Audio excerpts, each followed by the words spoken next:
चक्करधारी। विश्वामित्र जी से राम जी ने कहा ये कौन, ये कौन? कहा ये राक्षसी है, इसलिए राम इसका वध करो। राम जी ने कहा गुरुजी आपने ये कहा था अति संवेदनशील क्षेत्र है, इस क्षेत्र में राक्षस रहते हैं, लेकिन ये तो राक्षसी है और आप कह रहे इसको मारो, तो ये तो अबला है, अबला, और हम रघुवंशी अबला पर हाथ नहीं उठाते। विश्वामित्र जी ने कहा तो पहले कहना चाहिए था ये तुमको, जब वो आक्रमण कर रही है तब कह रहे हो कि हाथ नहीं उठाते। अगर तुम हाथ नहीं उठाओगे राम तो ये तीनों पर हाथ उठा देगी। अभी वो हम तीनों को उठाए, हाथ ही नहीं उठाएगी, ऊपर उठा देगी। ये बड़ी विचित्र है, इसलिए अबला नहीं है, ये सबला है। क्या है? सबला। इसको अबला नहीं समझना चाहिए। जाने कितने ऋषि मुनियों को खा गई, ये वो अबला है, इसलिए राम इसका वध करो। राम जी ने उसका वध किया। वध करने के बाद जैसे आगे का क्रम प्रारंभ किया तो दूसरी नारी पाषाण के रूप में मिल गई ना, पाषाण की शिला। वहां पूछा भगवान राम ने, पूछा मुनि शिला प्रभु देखी, सकल कथा कही विषेखी। जैसे पूछा कि ये कौन, तो पूरी कथा विश्वामित्र जी ने सुना दी। अब जब कथा विश्वामित्र जी सुनाने लगे तो ईमानदारी से बताओ अहिल्या की कथा थी कि व्यथा? बोलो भाई। सकल कथा मुनि कही, सकल कथा मुनि कही, तो कथा थी अहिल्या की कि अहिल्या के जीवन में व्यथा थी? व्यथा थी, व्यथा। तो राम जी ने सुनकर के कहा गुरुदेव आप जैसा विज्ञ संत अगर व्यथा को कथा कहने लगे तो ये आश्चर्य की बात है, क्योंकि जब आप कथा सुना रहे हैं तो सुनने में तो इसके जीवन की पूरी व्यथा लग रही है, आप कहते कथा। विश्वामित्र जी ने कहा राम बस यही अंतर है, इसके जीवन में व्यथा है लेकिन आज इसकी कथा बन गई। कहा क्यों? बोले जिस जीव के बारे में कहने वाला महात्मा हो और सुनने वाला परमात्मा हो, तो जिस जीव के जीवन की व्यथा को कहने वाला महात्मा होता है और सुनने वाला परमात्मा होता है, तो उस जीव की व्यथा व्यथा ना होके कथा हो जाती है। इसलिए रघुनंदन आज ये कथा हो गई इसकी, क्योंकि कहने वाला महात्मा और सुनने वाला परमात्मा। बोलो सुनने वाला कौन था? परमात्मा। और कहने वाला कौन था? महात्मा। अब व्यथा रहेगी कि कथा हो गई? कथा। इसलिए इसकी ये कथा है। गौतम नारी श्राप बस उपल देहि धर धीर, और चरण कमल रज चाहती, अब तो कृपा करहु रघुवीर, कृपा करहु रघुवीर। अब इसके ऊपर आप कृपा करिए। भगवान ने कहा कि अब फिर समस्या सामने खड़ी हो गई। अबला को हम रघुवंशी कभी मारते नहीं हैं, लेकिन हम रघुवंशियों ने आपकी आज्ञा का पालन करते हुए उस अबला का वध कर दिया। लेकिन अब आप कहते गौतम नारी शापवश, ये ऋषि पत्नी है और हम क्षत्रिय हैं, हम क्षत्रिय हैं और ये ऋषि पत्नी है। ईमानदारी के साथ बताओ क्षत्रिय के चरण ब्राह्मण छूता है कि ब्राह्मण के चरण क्षत्रिय छूता है? बोलो बोलो। हाँ, अरे आप लोग तो बड़े समझदार श्रोता हो, बहुत जल्दी जवाब दे देते हो और बड़े सुविज्ञ श्रोता मिले यहाँ। नहीं, कहीं कहीं तो ऐसे श्रोता मिलते हैं कि माथा खराब हो जाता है सुन के। एक जगह जो है एक श्रोता बीच से खड़ा होके बोला, स्वामी जी वर्णा नावर संगा नाम से लेके दहंतनो मानवा तक हम लोगों को रामायण याद है। एक एक श्रोता यहां पूरी रामायण याद किए बैठा है। हमने कहा तब तो हम अच्छे श्रोताओं के बीच में आ गए। अब मैंने कहा जरा इनका परीक्षण भी तो कर लूं। तो मेरी आदत है कि मैं जब परीक्षण करता हूं तो कह देता हूं कभी कभी चौपाई भूल जाता हूं, आप लोग याद दिला दिया करो, आप लोग याद दिला दिया करो। तो मैंने कहा कभी कभी मैं चौपाई भूल जाता हूं, तो तुम लोग सब पूरी रामायण याद किए बैठे हो, एक एक श्रोता पूरी रामायण को पढ़ चुका है, याद किए बैठा है, इसलिए याद दिला दिया करो। चौपाई भूल जाते हैं तो कभी कभी नीचे से बोल दिया करो। कहे बिल्कुल स्वामी जी, आप तो बेफिक्र होके बोलिए। मैं मुस्कुराया हल्का सा और मैंने परीक्षण किया, तो मैं बोलते बोलते कह गया, मैंने कहा सीता के बिलाप सुन भारी।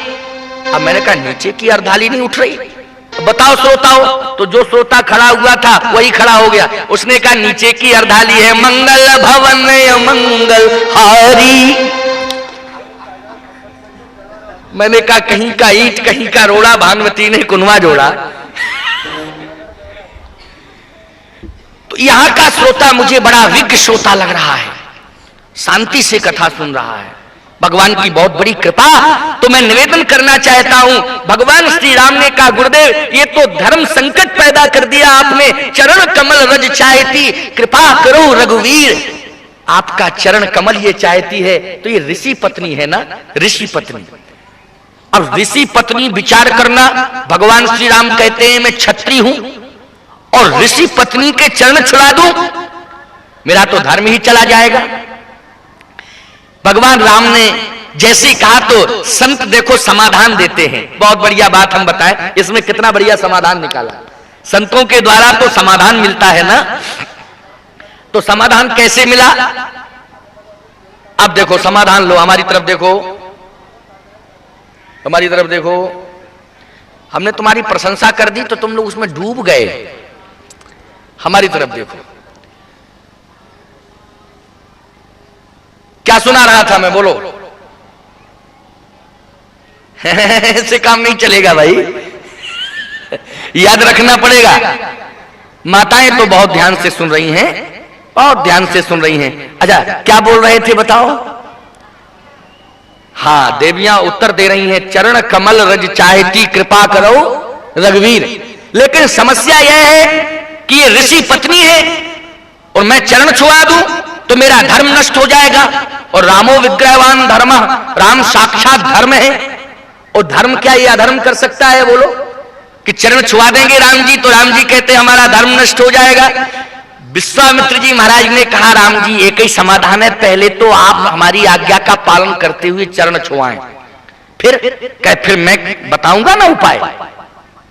कहे गुरुजी ऐसा ना हो कि धर्म भी चला जाए और फिर उपाय भी ना बता पाओ, तो फिर बड़ी समस्या हो जाएगी। कहे नहीं राम, एक ही उपाय है, पहले तो तुम चरण छुआओ। अच्छा, राम जी ने गुरु आज्ञा का पालन किया, तो जैसे चरण छुलाया तो प्रकट हो गई पत्थर से, और जैसे ही प्रकट हुई तो प्रकट होकर के वह कहती है कि मेरा जीवन धन्य हो गया, चरणों का आश्रय पाकर के, चरण रज पाकर के मैं कृतार्थ हो गई। तो भगवान ने अहिल्या से कहा कि अहिल्या तुम्हें कैसा लग रहा है? तुम ऋषि पत्नी हो, मैं क्षत्रिय वंशवतंश हूं, मैंने चरण छुलाया, क्या तुम्हें अपमान नहीं लगा? कहे नहीं सरकार, मैं तो कृतार्थ हो गई। कहा क्यों? कहे विकल्प यही तो था, चरण रज से ही कल्याण हो सकता था, मेरा उद्धार हो सकता था। कहा क्यों? कहा रज से ही पतन हुआ था और रज से ही उत्थान होगा। रज से पतन हुआ था, हाँ, तो फिर जिस रज से पतन हो सकता है अहिल्या, उस रज से उत्थान कैसे हो गया? अहिल्या ने कहा सरकार अंतर है रज में। कहा क्यों? कहे जब मेरा पतन हुआ था वह रज काम से जुड़ी थी, लेकिन जिस रज से मेरा उत्थान हुआ है वह राम से जुड़ी है, इसलिए राम से रज जुड़ चुकी है, इसलिए राम रज ने मेरा उत्थान किया है, राम रज ने मेरा उद्धार किया है, इसलिए मैं कृतार्थ हो गई हूं। समझ रहे हो बात? समझ में आ रही ना? इसलिए मेरा उद्धार हो गया, मैं तो कृतार्थ हो गई हूं। रघुनंदन राघव राम, जितने भी पत्थर थे उस वन के, वो पत्थर सब प्रसन्न हो गए। लक्ष्मण जी ने कहा पत्थरों तुम क्यों प्रसन्न हो रहे हो? क्या तुम भी चाहते हो कि हमें भी छुला दें? तो तुम सब इंसान बन जाओ। पत्थरों ने कहा नहीं, हमें इंसान नहीं बनना है। कहा क्यों? कहे इंसान आपके काम नहीं आएगा, लेकिन पत्थर आपके काम आएंगे। ठीक है ना? ये पत्थर कहते हैं, हे राम हमको इंसान नहीं बनना है, क्योंकि इंसान से अच्छा तो पत्थर होता है। किसी इंसान से पूछो यहां से भुवनेश्वर कितना किलोमीटर, तो कहेगा चले जाओ सीधे, जितना होगा उतना मिल जाएगा। लेकिन पत्थर कह देता है 330 किलोमीटर है। क्यों भाई, कह देता कि नहीं पत्थर? लेकिन इंसान कहता है मुझे मालूम नहीं, चले जाइए चले जाइए, आगे बढ़ो आगे बढ़ो आगे बढ़ो। कितना आगे बढ़ेगा? बताने वाला जब बताएगा नहीं तो कितना आगे बढ़ेगा? हिमालय से टकरा के मर जाए कि हिंद महासागर में डूब के मर जाए? बोलो भाई, आगे बढ़ने की भी एक हद होती है। लेकिन पत्थर कह देता है, क्यों भाई, इंसान को ढांढस बंधा देता कि नहीं बंधा देता राहगीर को कि 320 किलोमीटर है, और मनुष्य कहता मुझे कुछ पता नहीं है चले जाइए। इंसान से अच्छा पत्थर होता है। रोड के हर मील पर लिख देना ये इबादत है, रोड के हर मील पर लिख देना ये इबादत है। नापाक जिंदगी को मंजिल नहीं मिलती। इसलिए याद रखो, पत्थरों से भी कुछ सीख लो तुम। पत्थरों ने कहा हमें इंसान नहीं बनना है, हम पत्थर ही ठीक है, तो प्रसन्न क्यों हो रहे हो? क्या चाहते हो? पत्थरों ने कहा हम इसलिए प्रसन्न हो रहे हैं कि हे राम हम आपके ऋणी हो चुके हैं, लेकिन हैं हम पत्थर, इंसान नहीं है। लेकिन आपको वचन देते हैं कि आपके ऋण से एक दिन हम पूर्ण होंगे। अच्छा, तुम ऋणी हो गए हो फिर उड़न होगे? पत्थर होने के बाद भी उड़न हो जाओगे? कि हाँ होंगे, क्योंकि हम पाषाण जाति के साथ आपने बड़ा न्याय किया कि नहीं किया? क्योंकि एक पाषाण से एक नारी को प्रकट कर दिया। इसलिए हम पाषाण जाति के साथ श्री राम आपने बड़ा न्याय किया है। हम आपके ऋणी हो चुके हैं, लेकिन वचन देते हैं कि हम आपसे उर्ण होंगे। कब? हे राम, आज आप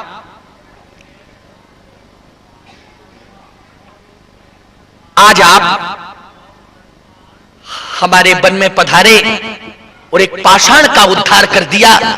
लेकिन हे राम, हम आज आपको वचन देना चाहते हैं, हम पाषाण के ऊपर संकट था, इसलिए आपने संकट मोचन बन करके हम पाषाण का उद्धार कर दिया है। लेकिन श्री राम, जिस दिन आपके जीवन में संकट आएगा और जब आप अपनी पत्नी को खोजते खोजते समुद्र के किनारे पहुंचोगे, तो पत्थर कभी पानी पर तैरता नहीं है, लेकिन हम पत्थरों को फेंक देना, हम तैर करके पुल बन करके आपको समुद्र से इस पार से उस पार कर देंगे। बोलो, ये पत्थर श्री राम के ऋण से उर्ण हुए कि नहीं हुए? पत्थर कभी जल पर तैरते नहीं हैं। वो बात अलग है कि एक पर सीता दूसरे पर राम लिख दिया, या राम दूसरे पर राम राम राम कह करके जोड़ दिया, या सीता राम कह के जोड़ दिया। ये क्रम अलग है, लेकिन यह भी एक क्रम है कि पत्थर श्री राम के ऋण से उर्ण हो रहे हैं। आज अहिल्या का उद्धार किया, उद्धार तो हो गया। अब राम जी बोले गुरुजी अब हम क्या करें, बताओ, हम तो फंस गए, अब आप बताओ हमारा उद्धार कैसे हो? विश्वामित्र जी बोले अब राम हो जाएगा, चिंता क्यों करते हो? राम जी ने कहा नहीं नहीं गुरुजी, ये गड़बड़ बात है, अब आप हमारा उद्धार करिए। अच्छा, इसी यात्रा के क्रम में अभी अयोध्या से भगवान जब तक अहिल्या का उद्धार नहीं किए थे तो प्रसन्न थे। हरस चले मुनिवृंद, यानी वो क्या है, मुनि भय हरण, पुरुष सिंह दो वीर, हरस चले मुनि भय हरण। हरस चले, हर्षित होकर के राम जी चल रहे थे। लेकिन जैसे ही भगवान श्री राम ने अहिल्या पर चरण चुलाया और आगे चले तो प्रसन्न नहीं। आप कहो कैसे? जैसे राम जी चले तो गंगा के तट पर पहुंचे। चले राम लक्ष्मण मुनि संगा, तो गयऊ जहां जग पावन गंगा।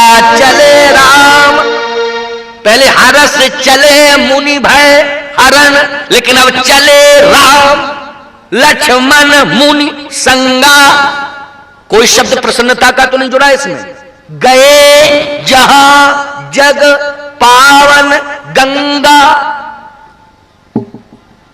तो कहे राम जी प्रसन्न क्यों नहीं है? कहे इसलिए प्रसन्न नहीं है क्योंकि एक कार्य जो कर दिया ना, ऋषि पत्नी पर चरण रख दिया ना, प्रसन्न कैसे हो जाएंगे राम जी? फिर उद्धार कैसे होगा? तो याद रखो, अगर जीवन में देखो, ऐसा मत सोचना कि भगवान से अपराध हो गया। भगवान खुद कह रहे हैं, इसलिए हम कह रहे हैं कि मुझसे अपराध हो गया। यदि अपराध हो जाए तो प्रायश्चित करने के लिए आप गंगा के तट पर पहुंचे, मंदाकिनी के तट पर पहुंचे, या किसी तीर्थ में पहुंचे। कहां पहुंचे? तीर्थ में पहुंचे। तो राम जी कहां पहुंचे? गंगा के तट पर। गए जहां जग पावन गंगा, गंगे तव दर्शनार्थ मुक्ति। गंगा का दर्शन करने से ही मुक्ति मिल जाती है। और आज गंगा का दर्शन करने के लिए ही नहीं पहुंचे भगवान, बल्कि गंगा में स्नान करने के लिए पहुंचे। और जैसे गंगा में स्नान करने के लिए पहुंचे तो प्रायश्चित का एक सुंदर उपाय बताया विश्वामित्र जी ने। क्या? कि वो तीर्थ में पहुंचे व्यक्ति फिर गंगा में स्नान करे और ब्राह्मणों को दान दे। क्यों भाई? हो गया ना प्रायश्चित। और राम जी ने यही किया। क्या किया? बोले चले राम लक्ष्मण मुनि संगा, गए वो जहां जग पावन गंगा। चले वो राम लक्ष्मण मुनि संगा, गए वो जहां जग पावन गंगा।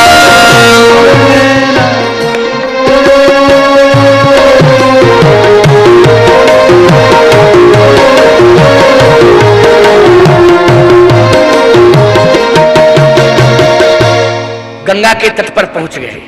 अच्छा, अब क्या किया? तब प्रभुर सन समेत नहाने, तब प्रभुर सन समेत नहाने।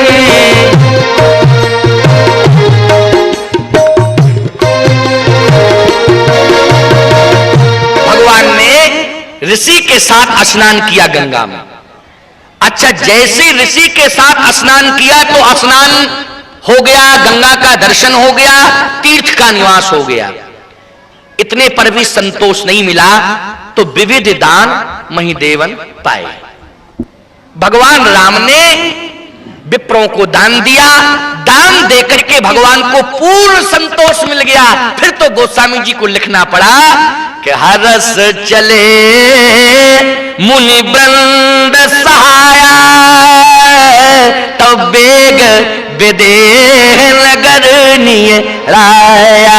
अब राम जी के जीवन में प्रसन्नता आ गई। हरस चले मुनि वृंद सहाया, हर्षित होकर के भगवान चल दिए। कहां? बेग विदेह नगर निय राया। जैसे बेग विदेह नगर निय राया, अब उस नगर में एक बड़ी सुंदर घटना घटती है। जरा इस घटनाक्रम को समझ लीजिए। यहां तक राम जी को संतोष तो मिल गया, लेकिन पूर्ण संतोष कब मिला, बस इस बात को सुन लीजिए। और क्योंकि 12 बज गए हैं, थोड़ी देर तक और बैठो।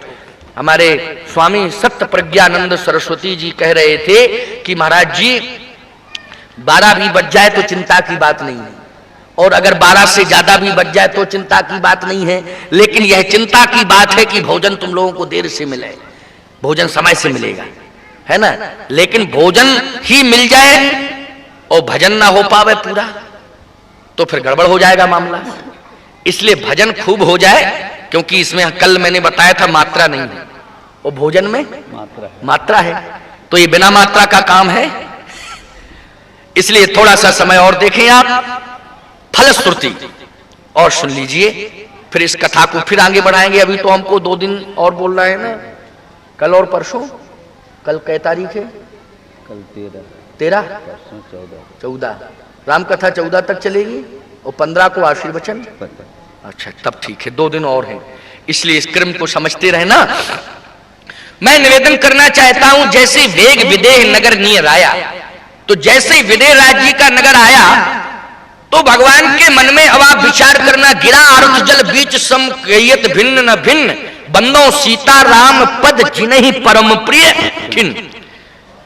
तो एक बात का प्रमाण तो यह मिल रहा है कि कहियत भिन्न न भिन्न, तो एक ब्रह्म के रूप में हम श्री राम को माने तो क्या सीता जी भी ब्रह्म है?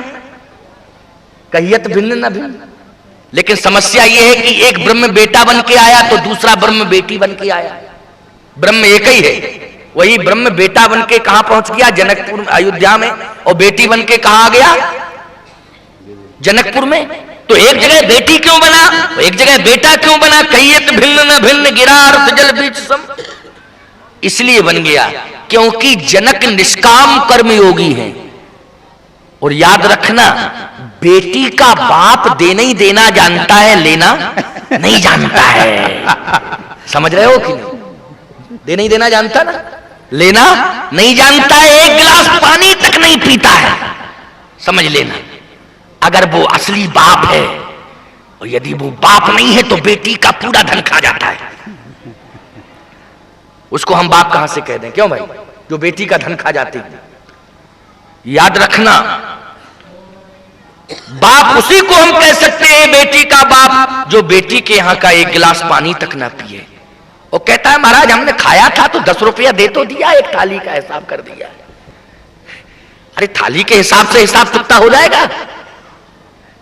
इस समझ लो, सोच लो। देखो भाई, जहां तक तुम्हारा चल जाए तो चलाओ, नहीं ऐसा मत कहना कि महाराज जी तो बड़ा धर्म संकट में डाल दिए, हम तो 3-4 साल से बेटियां का खा रहे थे, अब करें तो क्या करें?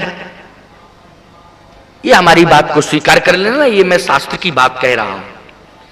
तो मैं निवेदन करना चाहता हूं कि बेटी का बाप देना ही देना जानता है। महाराज श्री जनक निष्काम कर्मयोगी हैं, इसलिए वो लेना नहीं जानते हैं, वो तो देना ही देना जानते हैं। और महाराज श्री दशरथ लेना भी जानते हैं, वो देना भी जानते हैं। क्यों भाई?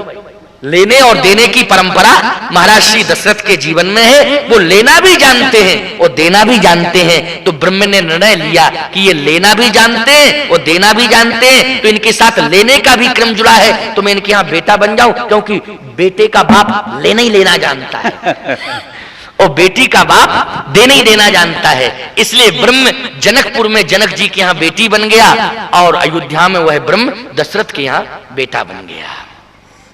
तो आज ब्रह्म ब्रह्म से मिलना चाहता है, लेकिन समस्या यह है, लोक मर्यादा में आप देखें, जरा विचार करें कि सामान्य व्यक्ति की बेटी भी बड़े इंतजाम के साथ घर के अंदर रहती है। आज के जमाने में बोलो, रहती है कि नहीं रहती है?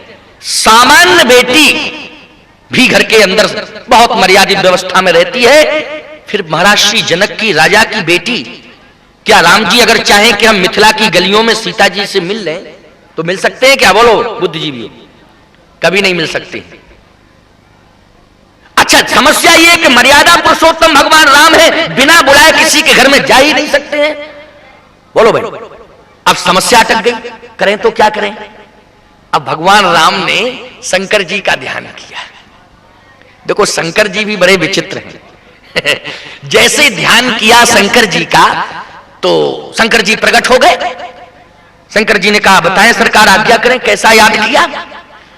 राम जी ने कहा, इसलिए याद किया कि तुम्हें याद होना चाहिए कि एक बार जब तुम्हारे ऊपर संकट आया तो मैं तुम्हारे कारण नारी बना था। क्यों भाई? तुम्हारे कारण में भगवान विष्णु ने मोहिनी का रूप बनाया था कि नहीं बनाया था? बोलो, कब बनाया था? भस्मासुर के प्रकरण में, समर मंथन में भी बनाया था, और उस समय भी भस्मासुर के समय में भी वो सुंदरी बनकर के आ गए थे विश्व मोहिनी के रूप में। भगवान ने कई बार बनाया ना ये रूप, समुद्र मंथन में तो बनाया ही है। तो कहे, एक बार में आपके कारण नारी बनकर के आ गया था, आज आप मेरे कारण नारी बन जाएं तो क्या दिक्कत है? बन सकते हैं। शंकर जी ने कहा, देखो ऐसा है कि हम पुरुष हैं, और अगर इस रूप को छोड़ के दूसरा रूप, कोई पुरुष वाली जिम्मेदारी आप मुझे दे दो, ये महिलाओं वाली जिम्मेदारी हम नहीं संभाल सकते। भगवान राम ने कहा कि पुरुष बनने से काम नहीं चलेगा, महिला बनने से ही काम चलेगा। तो क्या बनना पड़ेगा मुझे? भगवान राम ने कहा कि आप चतुर्सखी के रूप में पहुंच जाइए मिथिला में, चतुर्सखी के रूप में। तो एक सखी और चतुर्सखी जो बार बार वर्णन आता है, इसमें भगवान शंकर ही श्री राम जी का विवाह संपन्न कराने के लिए चतुर्सखी के रूप में मिथिला में पहुंच गए। आप कहें फिर हुआ क्या आगे? तो बड़ी विचित्र कथा है। कहे कि एक काम करो कि आप मिथिला में जब चतुर्सखी के रूप में पहुंचे तो मैं यहां से जाऊंगा मिथिला दर्शन करने के लिए, नगर दर्शन करने के लिए। तो जब नगर दर्शन करने के लिए मैं पहुंचूंगा तो उस समय सीता जी से मेरी मुलाकात हो जाए, ऐसा प्रयास आपको करना है। देखो भाई, महिला प्रयास करना चाहे तो वह ऐसी परिस्थितियां जोड़ देती है कि मुलाकात हो सकती है। महिला अगर चाहे